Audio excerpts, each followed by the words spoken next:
साथ बदलते भारत की शान।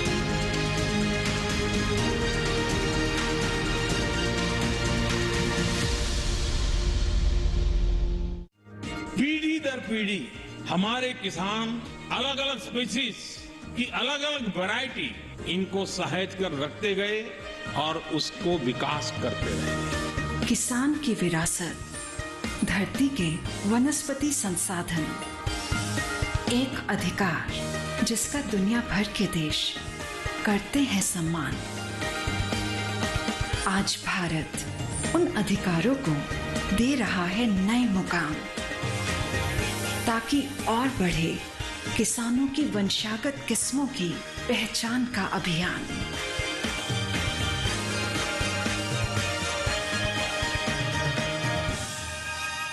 नमस्कार, आप देख रहे हैं दूरदर्शन किसान। कृषि दर्शन की एक नई कड़ी में मैं आदित्य शर्मा आप सभी का स्वागत करती हूं।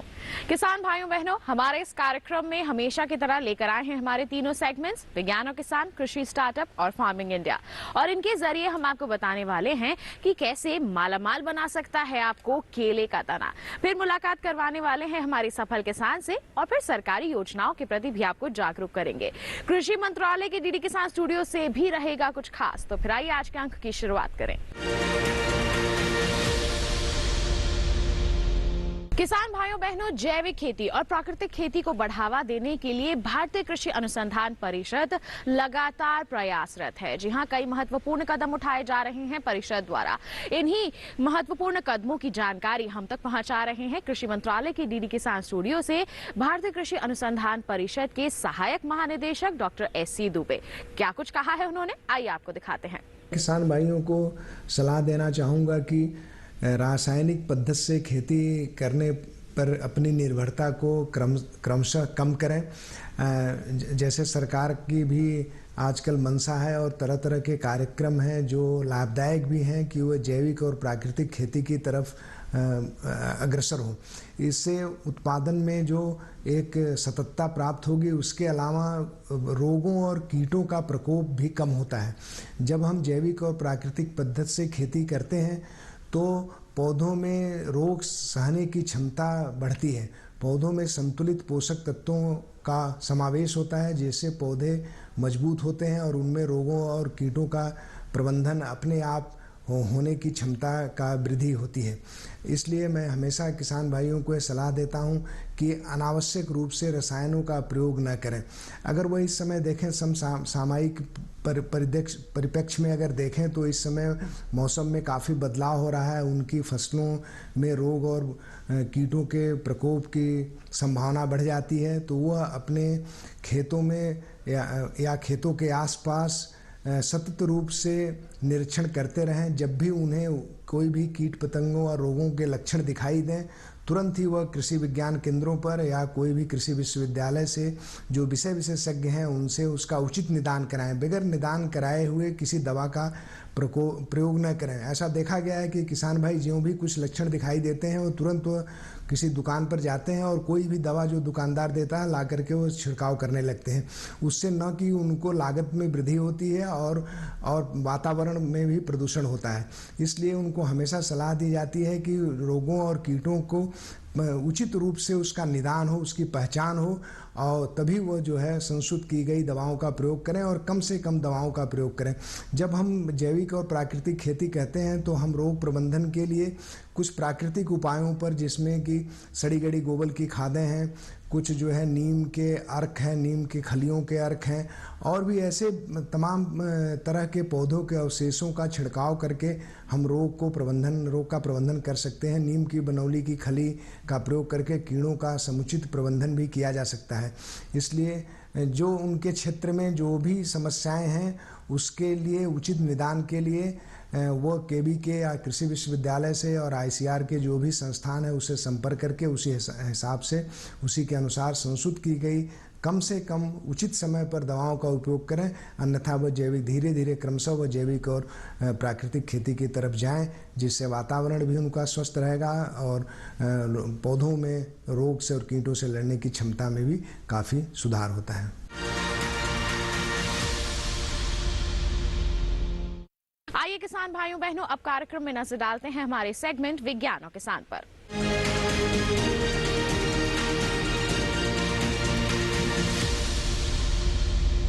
केले की खेती तो हमारे कई किसान करते हैं और अच्छी आमदनी भी अर्जित करते हैं, लेकिन क्या आप जानते हैं कि केले का जो तना होता है वो भी आपको मालामाल बना सकता है? जी हाँ, ये बिल्कुल सच है।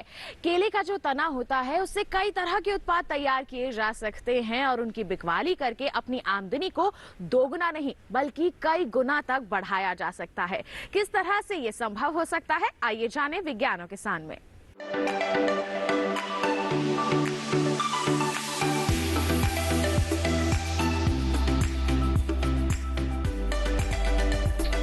के आम गुठलियों के दाम, ये कहावत आम पर भले ही खरी ना उतरी हो, केले पर जरूर उतरती है। केले के फलों से तो कमाई होती ही है, तना भी कीमती है और वो भी आपके खजाने भर सकता है। 1 हेक्टेयर केले में 60 से 65 टन तना निकलता है। इसे खेतों से बाहर निकालने के लिए किसानों को प्रति हेक्टेयर 15,000 रुपए खर्च करने पड़ते हैं। दूसरी ओर किसान इसे सड़क किनारे या दूसरी जगहों पर फेंक देते हैं। इससे पर्यावरण प्रदूषण तो होता ही है और बीमारियां फैलने का खतरा भी रहता है। पूरे देश की बात करें तो करीब 4 करोड़ 55 लाख टन तना निकलता है। भारतीय कृषि अनुसंधान परिषद ने 2008-9 में इससे पैसे बनाने का मंसूबा तैयार किया और जिम्मेदारी गुजरात के नवसारी कृषि विश्वविद्यालय को सौंपी। विश्वविद्यालय को ये पता लगाना था कि केले के तने से कौन कौन सी चीजें बनाई जा सकती हैं और इससे किस तरह कमाई की जा सकती है।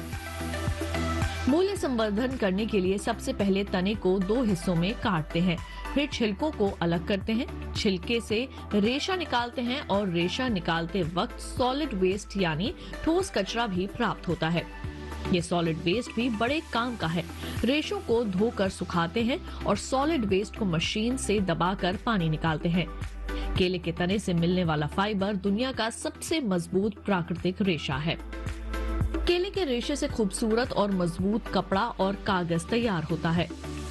कागज बनाने के लिए कपड़े की चिंदी और रद्दी पेपर को रेशों के साथ मिलाकर लुगदी तैयार करते हैं।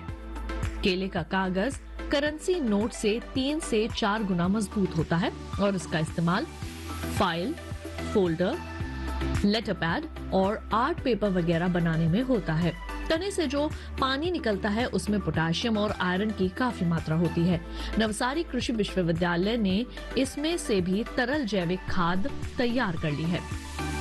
सॉलिड कचरे से भी वर्मी कंपोस्ट तैयार होता है। आम वर्मी कंपोस्ट के मुकाबले केले से बने कंपोस्ट में आयरन और पोटेशियम की मात्रा काफी ज्यादा पाई जाती है। इसके अलावा 1 साल के दौरान 4 से 5 बार आम वर्मी कंपोस्ट बनता है, जबकि केले से 6 से 7 बार वर्मी कंपोस्ट तैयार हो जाता है। तने का सबसे भीतरी गूदा काफी पौष्टिक होता है। वो सब्जी और सलाद जैसी चीजें बनाने के काम आता है। इसके अलावा कैंडी, अचार, जैम, जेली और पाउडर भी इससे तैयार किया जा रहा है। अगर कोई किसान या किसानों का समूह खुद तने का प्रसंस्करण करना चाहता है तो नवसारी कृषि विश्वविद्यालय आकर प्रशिक्षण ले सकता है। बस ध्यान रखना है कि जहां मजदूरों की कमी वाले इलाकों में ये संभव नहीं है, क्योंकि इसके लिए काफी ज्यादा मजदूरों की जरूरत होती है। ऐसा तना जिसे ठिकाने लगाने के लिए किसानों को 15,000 रुपए प्रति हेक्टेयर खर्च करना पड़ता है। प्रोसेसिंग की मदद से वही तना 1 से 1.5 लाख रुपए की कमाई दे सकता है। इस तरह तने का मूल्य वर्धन सरकार के वेस्ट टू वेल्थ वाले विचार को भी आकार दे रहा है।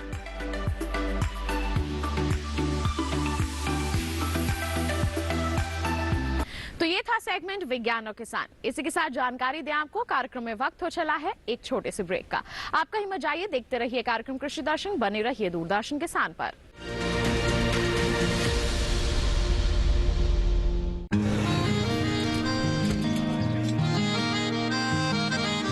क्या बात है भाई, आजकल तो काफी खुश नजर आ रहे हो। क्यों ना हूँ, अब मैं ऑर्गेनिक खेती जो कर रहा हूँ ये पूरा प्राकृतिक है, ऑर्गेनिक है। इसमें हमारे खेत, हमारी फसल और हमारी जेब सब फायदे में होते हैं और इसमें लागत भी कम है। जी हाँ, आप भी ऑर्गेनिक खाद का प्रयोग करें, अपनी फसल और मिट्टी को तंदुरुस्त बनाएं और आपकी आमदनी में इजाफा करें। अधिक जानकारी के लिए किसान call centre toll free number 1800-180-1551 पर कॉल करें और लॉग ऑन करें kisan.gov.in और farmer.gov.in। कृषि और किसान कल्याण मंत्रालय द्वारा किसान हित में जारी।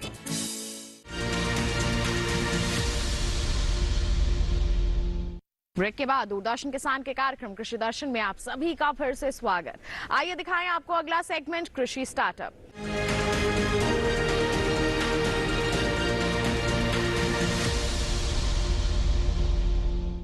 किसान भाइयों बहनों, अगर आपको अपनी आमदनी में बढ़ोतरी करनी है तो आप केवल एक ही फसल की खेती तक सीमित ना रहें, बल्कि अपना जो दायरा है उसे बढ़ाएं। आप एकीकृत प्रणाली को अपनाएं, खेती में विविधीकरण को अपनाएं। बता दें, एक ऐसे ही किसान है पंजाब के गुरचरण सिंह मान। उन्होंने ऐसा ही किया है और सफलता हासिल की है, अपनी आमदनी में बढ़ोतरी की है।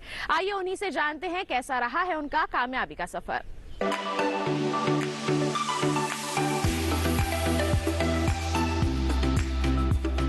गुरचरण सिंह मान भटिंडा जिले के तुंगवाली गांव के एक सफल किसान है। जिस स्थान से ये संबंधित है वो एक शुष्क और अविकसित क्षेत्र है, लेकिन ये अड़चनें उनकी मजबूत इच्छा शक्ति के सामने कुछ भी नहीं थी। वर्ष 1992 से इन्होंने खेती करनी शुरू की। उनके पास पहले से ही 42 एकड़ खेत थे। उस क्षेत्र की शुष्कता के कारण वे केवल गेहूं और धान की खेती ही कर पा रहे थे। कई प्रयासों के बाद जब वे पारंपरिक खेती से संतुष्ट नहीं हुए, तब उन्होंने अपनी खेती के तरीकों में बदलाव लाने का फैसला किया।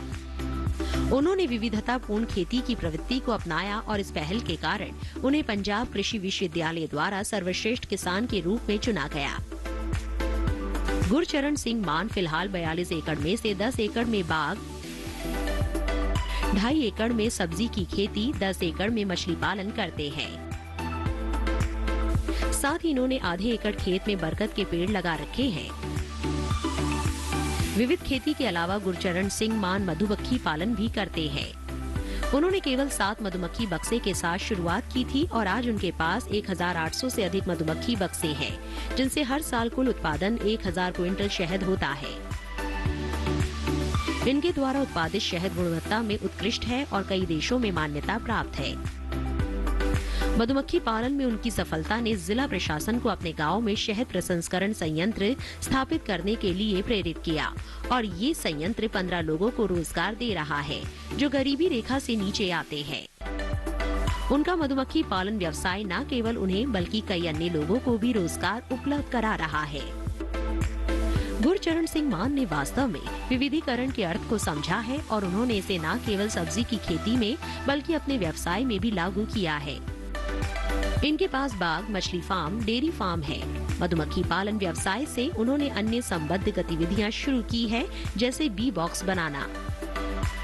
गुरचरण सिंह ने एकमात्र प्रमाण हासिल कर शहद की आपूर्ति के लिए बड़ी कंपनियों से व्यापारिक समझौता किया। ये किसी भी किसान के लिए एक बड़ी उपलब्धि से कम नहीं। इन्होंने अपनी उपलब्धियों और सफलताओं को अपने तक सीमित नहीं रखा, बल्कि गाँव के अन्य किसानों को भी इससे रूबरू कराया।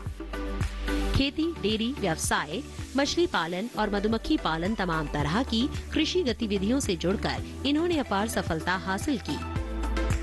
इनकी कड़ी मेहनत और लगन को देखते हुए गुरचरण सिंह मान को पंजाब कृषि विश्वविद्यालय लुधियाना द्वारा विविधीकृत कृषि में नवोन्मेषी किसान के लिए प्रवासी भारतीय पुरस्कार, कृषि में विविधीकरण के लिए मुख्यमंत्री पुरस्कार और NG रंगा पुरस्कार मिल चुका है। तो किसान भाइयों बहनों, ये था सेगमेंट कृषि स्टार्टअप। इसी के साथ बता दें कार्यक्रम में वक्त हो चला है एक और छोटे से ब्रेक का। आप कहीं मत जाइए, हम जल्द ही हाजिर होंगे। बने रहिए दूरदर्शन किसान पर, देखते रहिए कार्यक्रम कृषि दर्शन।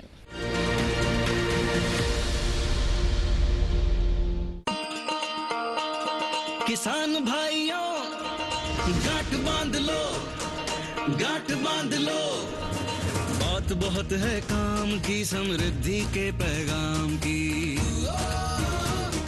मिट्टी के मिजाज आज को समझो, मिट्टी के हर राज को समझो, मिट्टी की तुम जांच कराओ, मुफ्त सॉइल हेल्थ कार्ड ले जाओ। कभी मुनासिब बीज लगाओ, सही किस्म की खाद ले आओ, जितनी जरूरी उतनी डालो, सही मात्रा खुद पहचानो, इसको अपना मंत्र बना लो, मिट्टी की सेहत को जानो। बात बहुत है काम की, कम लागत अधिक वरदान की, किसान भाइयों गांठ बांध लो। आज ही मिट्टी की जांच कराएं, राज्य सरकार के कृषि अधिकारी से संपर्क करें और मुफ्त में सॉइल हेल्थ कार्ड पाएं। कृषि और किसान कल्याण मंत्रालय द्वारा किसान हित में जारी। ब्रेक के बाद दूरदर्शन किसान के कार्यक्रम कृषि दर्शन में आप सभी का फिर से स्वागत। आइए दिखाते हैं आपको सेगमेंट फार्मिंग इंडिया।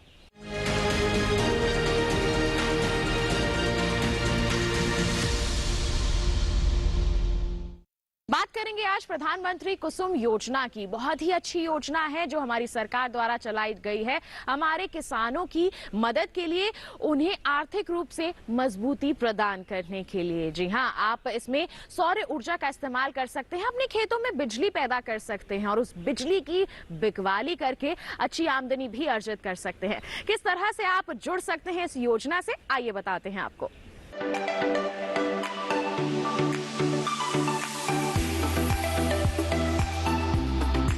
सरकार ने फरवरी 2019 में प्रधानमंत्री किसान ऊर्जा सुरक्षा एवं उत्थान महाअभियान पीएम कुसुम योजना शुरू करने की मंजूरी दी थी। इस योजना का मकसद सौर ऊर्जा क्षमता विकसित करने में किसानों की मदद करना है। इससे किसानों को आय बढ़ने के साथ ही खेती के लिए पानी की जरूरत पूरी होगी। इसके जरिए वर्ष 2022 तक 30.8 गीगावाट बिजली उत्पादन का लक्ष्य रखा गया है। इस योजना के तहत किसानों को सब्सिडी पर सोलर पैनल मिलते हैं जिससे वे बिजली बना सकते हैं। जरूरत भर बिजली का इस्तेमाल करके वे बाकी को बेचकर अतिरिक्त आय भी हासिल कर सकते हैं। इस योजना में 20 लाख किसानों को सोलर पंप बनाने में मदद की जाएगी। 15 लाख किसानों को ग्रिड से जुड़े सोलर पंप लगाने के लिए धन मुहैया कराया जाएगा।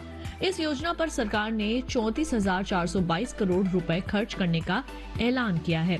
पीएम कुसुम योजना के 3 घटक हैं। पहला, विकेंद्रित ग्रिड से जुड़ी 10,000 मेगावाट की क्षमता के सोलर पावर प्लांट स्थापित करना, जिसमें हर प्लांट की क्षमता 2 मेगावाट तक की होगी। दूसरा घटक 20 लाख सौर ऊर्जा चालित कृषि पंपों की स्थापना। 15 लाख किसानों के सिंचाई पंप को सोलर पंप से जोड़ना। इस योजना के जरिए बिजली और डीजल से चलने वाले सिंचाई पंप को सोलर एनर्जी से चलने वाले पंप में बदला जाएगा। सोलर पैनल से मिलने वाली बिजली का इस्तेमाल किसान पहले अपने सिंचाई के काम में करेंगे। उसके अलावा जो अतिरिक्त बिजली बचेगी उसे विद्युत बिजली वितरण कंपनी को बेचकर किसान 25 साल तक आमदनी कमा सकते हैं और प्रदूषण भी कम होगा। सोलर पैनल 25 साल तक चलेगा और इसका रखरखाव भी आसान है। इससे किसानों को हर साल 1 एकड़ पर 60,000 रुपए से 1 लाख रुपए तक की आमदनी अगले 25 साल तक हो सकती है। किसानों को अपने में सोलर पैनल स्थापित करने के लिए केवल 10% रकम का भुगतान करना होता है। केंद्र और राज्य सरकार किसानों को बैंक खाते में 60% की सब्सिडी देती है। केंद्र और राज्य की ओर से बराबर का योगदान देने का प्रावधान है और बैंक की ओर से 30% लोन का भी प्रावधान है। इस लोन को किसान अपने होने वाली आमदनी से भी आसानी से भर सकते हैं। किसानों को इस योजना का लाभ उठाने के लिए सरकारी वेबसाइट https://mnre.gov.in पर जाकर रजिस्ट्रेशन कराना होगा। इसके अलावा आधार कार्ड, प्रॉपर्टी के दस्तावेज और बैंक खाते की जानकारी भी देनी होगी।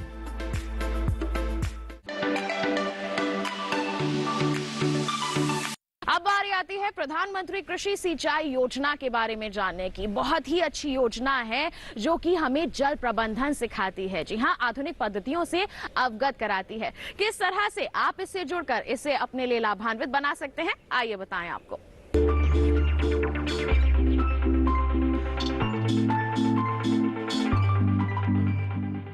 देश में करीब 14 करोड़ हेक्टेयर जमीन पर खेती होती है। 2015 में जब प्रधानमंत्री कृषि सिंचाई योजना शुरू हुई तब 6.5 करोड़ हेक्टेयर जमीन पर ही सिंचाई की सुविधाएं उपलब्ध थी।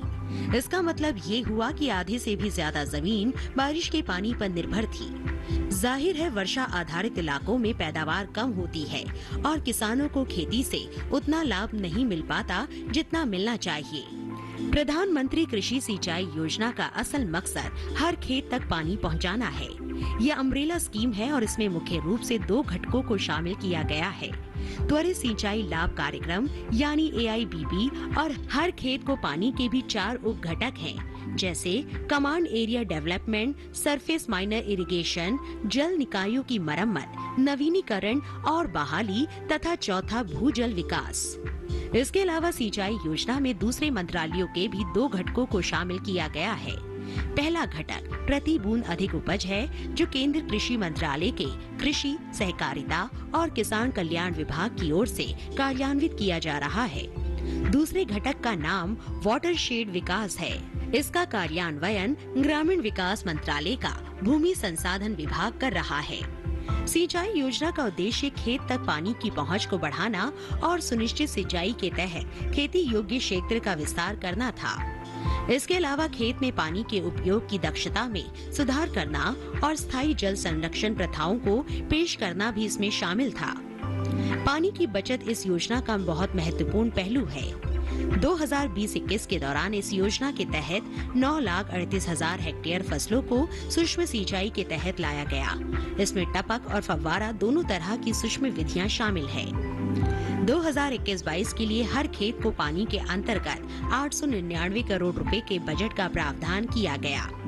प्रति बूंद अधिक उपज के लिए 4,000 करोड़ रुपए को और वाटरशेड डेवलपमेंट के मद में 2,000 करोड़ रुपए का प्रावधान किया गया है।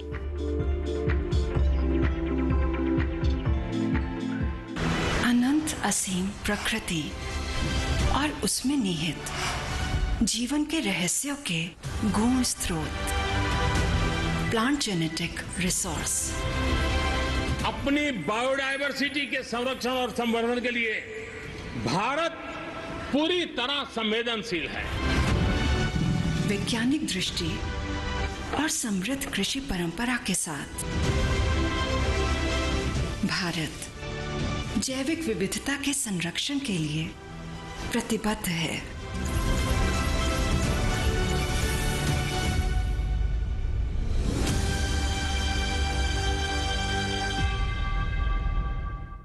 तो ये था सेगमेंट फार्मिंग इंडिया और इसी के साथ बता दें आज के अंक में बस इतना ही।